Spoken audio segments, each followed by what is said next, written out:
প্রথমে আমরা জেমিনি অ্যাপটি ওপেন করলাম।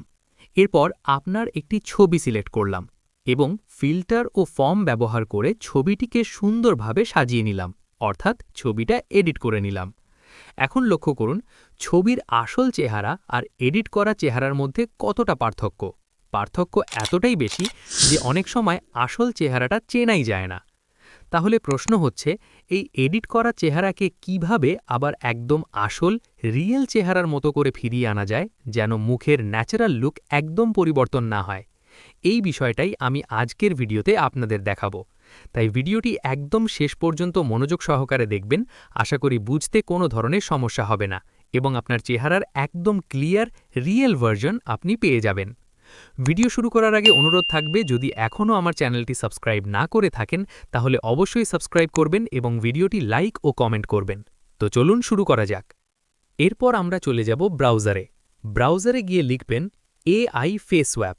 এই লেখাটি লিখে সার্চ করবেন এবং ফার্স্টে যেটা দেখবেন সেটাতে ক্লিক করে ওপেন করবেন। ওয়েবসাইটটি ওপেন হওয়ার পর নিচের দিকে স্ক্রোল করবেন।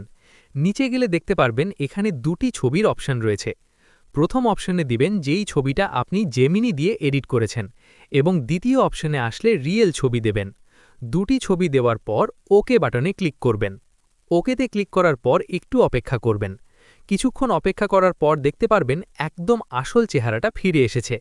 এখন দেখুন এখানে একটি হচ্ছে আসল চেহারা, একটি হচ্ছে জেমিনি দিয়ে এডিট করা ছবি, আর আরেকটি হচ্ছে এই ফেস সোয়াপ ব্যবহার করে এডিট করার পর পাওয়া ফলাফল। আশা করি এখন বিষয়টা পরিষ্কারভাবে বুঝতে পেরেছেন। এই পদ্ধতিতে আপনারা খুব সহজেই এডিট করা চেহারা থেকে আবার আসল রিয়েল চেহারায় ফিরে আসতে পারবেন। বিশেষ করে জেমিনি থেকে যদি আপনার চেহারা অনেক বেশি পরিবর্তন হয়ে যায় তাহলে এই পদ্ধতিটা আপনাদের জন্য খুবই কাজে আসবে। আরেকটি গুরুত্বপূর্ণ কথা বলে রাখি, এই ওয়েবসাইটটি কিছু সময়ের জন্য ফ্রিতে ব্যবহার করা যাবে, তবে নির্দিষ্ট কিছুদিন ফ্রি ব্যবহারের পর এটি আর ফ্রিতে ব্যবহার করা যাবে না। তাই বিষয়টি সবাই খেয়াল রাখবেন। তো আশা করি সবাই পুরো বিষয়টা ভালোভাবে বুঝতে পেরেছেন। সবাই ভালো থাকবেন, সুস্থ থাকবেন। আল্লাহ হাফেজ। ভিডিওটি ভালো লাগলে অবশ্যই লাইক, কমেন্ট ও শেয়ার করবেন। আর ভবিষ্যতে আপনারা কেমন ধরনের ভিডিও দেখতে চান সেটাও কমেন্ট বক্সে জানিয়ে দেবেন।